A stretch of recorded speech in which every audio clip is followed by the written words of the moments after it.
Dukungan Jokowi ke Prabowo saat ini mulai menampakkan hasilnya.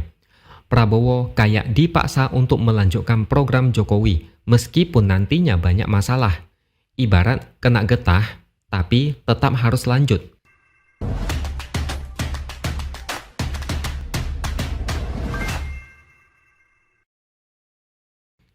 Halo, bertemu lagi dengan saya X Hardy di Opini Siwor.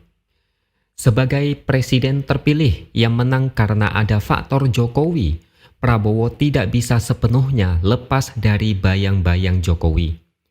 Ada semacam utang budi yang mungkin akan selalu menghantui Prabowo selama dia berkuasa. Salah satunya adalah suka atau tidak suka harus mau melanjutkan proyek besar yang belum rampung di era Jokowi. Bahkan mungkin saja ini adalah deal politik yang terjadi antara Jokowi dan Prabowo. Semua bisa terjadi di balik layar panggung politik. Tapi diperkirakan Prabowo bakal pusing dengan beberapa proyek yang diwarisi dari Jokowi. Salah satunya adalah Tapera. Tapera ini sudah menjadi semacam musuh bersama bagi mayoritas masyarakat Indonesia karena sifatnya memaksa, bahkan ada ancaman sanksi bagi yang bandel dan tidak patuh. Tambahan penderitaan rakyat, tidak punya perasaan, itu sebagian kepanjangan pelesetan dari Tapera yang saya baca di media sosial. Pak Basuki dan Sri Mulyani yang menjadi pengurus Tapera kabarnya setuju untuk menunda Tapera karena kaget dengan marahnya masyarakat. Tapi kabarnya Tapera ini akan dimulai tahun 2027. Prabowo akan kena getahnya. Jokowi sudah pensiun, makanya Prabowo yang pusing.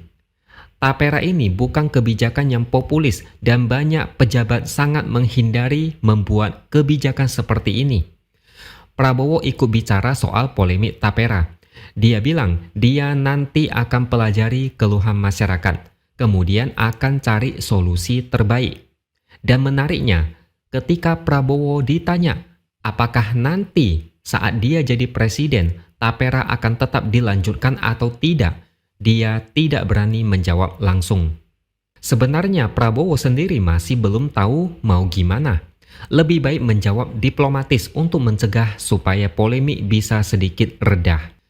Prabowo bakalan pusing. Kalau dia berani melanjutkan Tapera, maka dia yang kena getah dari ulah Jokowi. Sebenarnya, Prabowo bisa saja menjadi pahlawan dengan membatalkan Tapera. Prabowo kan jago bicara. Dia bisa bilang Tapera memberatkan rakyat sehingga lebih baik dibatalkan saja. Prabowo akan menjadi pahlawan besar. Pendukungnya bakal bikin narasi. Dia adalah pahlawan yang menyelamatkan rakyat dari jeratan Tapera. Tapi efeknya adalah Prabowo bakal dinilai berusaha melenyapkan kebijakan Jokowi. Kalau Prabowo sudah bisa lepas dari bayang-bayang Jokowi, mungkin cara ini paling masuk akal, paling enggak ada resiko. Tapi kalau Prabowo masih butuh Jokowi, ini yang bikin Prabowo bingung. Lanjut Tapera, Prabowo jadi musuh rakyat. Batalkan Tapera, Prabowo bakal renggang dengan Jokowi. Memang Tapera masih lama, tapi Prabowo sudah boleh menimbang-nimbang jalan mana yang mau diambil. Masalah kedua yang bikin Prabowo paling pusing adalah IKN. Seperti yang kita tahu, IKN ini proyek jangka panjang, bisa sampai belasan tahun. Tapi saat ini sudah ditemukan banyak masalah. Ini semua baru ketahuan ketika kepala dan wakil kepala otorita IKN mengundurkan diri. Dengan gaji dan tunjangan yang sangat besar, mereka mundur berarti ada masalah yang disembunyikan rapat-rapat. Ternyata setelah diselidiki, ada masalah ketidakbecusan. Jokowi dikabarkan tidak puas dengan kinerja kepala otorita. Setelah Pak Basuki dan Raja Juli Antoni ditunjuk sebagai pengganti, barulah ketahuan kalau masalah utamanya adalah status lahan yang tidak beres-beres, sehingga investasi asing ogah masuk ke IKN. Mundurnya dua petinggi IKN membuat media asing rame-rame memberitakan. Yang terbaru adalah kantor berita Reuters yang mengangkat berita dengan judul Indonesian President in Damage Control over New Capital. Terjemahannya yaitu Presiden Indonesia dalam pengendalian kerusakan terkait ibu kota baru.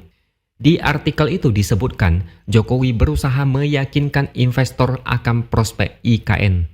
Mundurnya dua petinggi IKN baru-baru ini telah menimbulkan keraguan tentang masa depan ibu kota baru. Di artikel itu juga disebutkan bahwa lokasi pembangunan ibu kota itu berada dalam kawasan yang rawan malaria di pedalaman Kalimantan. Bahkan menurut salah satu narasumber di berita itu, kepercayaan investor sudah agak turun. Mereka sudah ragu, wait and see karena status tanah yang tidak jelas dan juga karena kurangnya transparansi tata kelola ibu kota baru. Jokowi saat ini sedang berada dalam mode damage control atau mode pengendalian kerusakan. Dalam dunia bisnis, istilah ini adalah tindakan yang diambil untuk menjaga reputasi perusahaan akibat sebuah masalah buruk. Untuk IKN, masalah ini karena perencanaan yang tidak matang dan terburu-buru sehingga beban kerjanya sangat besar. Ini benar-benar plot twist yang tidak disangka-sangka. IKN yang seharusnya menjadi kebanggaan, malah ada banyak masalah. IKN sangat tergantung pada investor asing karena nggak mungkin semuanya pakai APBN. Tapi sayang, investor asing tidak kunjung datang meski dirayu sana-sini. Saya lihat investor pasti sudah melakukan kajian, hitung-hitungan bisnis, tapi masih belum dapat cuannya di mana. Kalau potensinya memang besar, mereka pasti udah antre dan rebutan dari dulu, kayak pengunjung rebutan masuk ke Disneyland. Reuters juga mengatakan proyek IKN sampai saat ini masih ada sejumlah masalah. Misalnya masalah lahan, pasokan air, ancaman malaria, belum lagi kabar PNS banyak yang males pindah ke sana karena fasilitas dan kenyamanan yang tidak setara dengan Jakarta. Mungkin ada sebagian yang memilih berhenti ketimbang harus pindah ke sana. Masalah terbesar Prabowo adalah dia janji akan melanjutkan IKN. Tapi ini bentrok dengan program makan bergizi gratis yang anggarannya hampir setara dengan pembangunan IKN. APBN tidak akan kuat membiayai dua-duanya. Akan ada satu yang lebih diprioritaskan dan Prabowo pasti lebih sreg dengan program dia sendiri. Prediksinya adalah Prabowo bisa saja tetap melanjutkan pembangunan IKN, tapi tidak akan secepat sekarang. Progresnya bakal lebih slow. Bahkan dulu saya dengar kabar, entah benar atau tidak, Prabowo kurang antusias pindah ke IKN. Dukungan Jokowi ke Prabowo saat ini mulai menampakkan hasilnya. Prabowo kayak dipaksa untuk melanjutkan program Jokowi meskipun nantinya banyak masalah. Ibarat kena getah, tapi tetap harus lanjut. Selamat bekerja untuk Pak Prabowo, begitulah perjalanan politik Prabowo. Tidak didukung Jokowi, sudah pasti dia kalah di Pilpres 2024. Didukung Jokowi, mau tidak mau harus melanjutkan program Jokowi yang bentrok secara anggaran dengan program Prabowo sendiri. Oke, sampai di sini dulu opini dari saya. Subscribe channel ini supaya makin berkembang dan jangan lupa tuliskan komentar Anda. Terima kasih sudah menonton dan sampai jumpa lagi di lain kesempatan.